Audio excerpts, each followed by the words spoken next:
Take, say, Austria, where about 50% of the population are supporting a kind of a neo-Nazi party.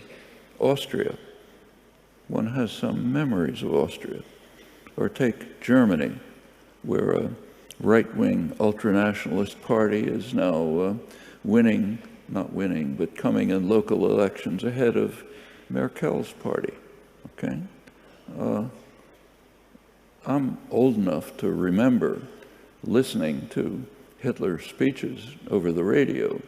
I didn't understand the words, but the meaning was significant.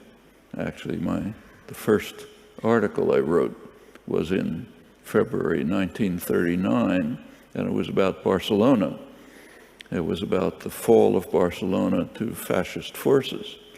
And the picture at my own fear at the time, a 10-year-old, not very sophisticated, was that this evil spread of fascism over the world was unstoppable.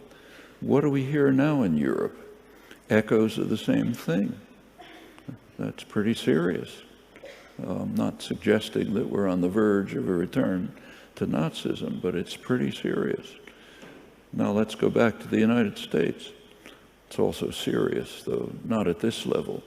And I think if you look at the sources, they're pretty similar in both. There are plenty of differences, but they're somewhat similar in the United States and Europe. Part of it is simply racism. Europe, in my opinion, has always been much more racist than the United States. In Europe, homogeneous societies could suppress their fear of any contamination by a small number of different people. So as long as everybody's blonde and blue-eyed in Denmark, we're not racist. But as soon as a small percentage of others come in, it all blows up. We're seeing this all over Europe. The United States has a history of horrible racism, but nevertheless it is something of a melting pot, a familiar term. If you stand on a street corner in New York, you see every imaginable kind of person, race, class, gender, and nobody pays any attention. It's bad enough in the United States, but possibly even worse in Europe. Another factor is the neoliberal programs of the past generation, both in the United States and Europe. In Europe, it took the severe and destructive form of the austerity programs after 2008. The effect of these programs has been to cast aside large numbers of people who have, so in the United States, for example, wages for male workers are about what they were in the 1960s.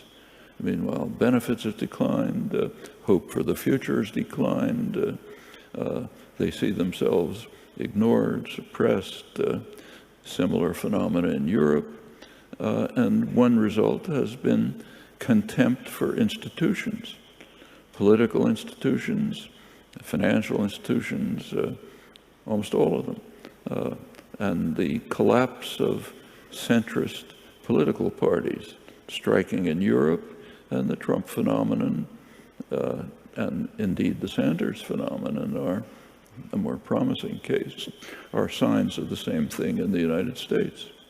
So I think it's not hard to find the sources of these developments, which are very serious ones. We're facing imminent crises. The migrant crisis, in my opinion, is essentially a moral crisis of the West. But there could be a really huge migrant crisis as the effects of global warming increase. Of course, in the case of possible nuclear war, the other major shadow, there's no migrant crisis. Nobody's left to talk about. But no time to really go into it deeply, but I think we can see somewhat similar phenomena and roots in the United States, where it's on the front pages right now, and in Europe, where it's constant.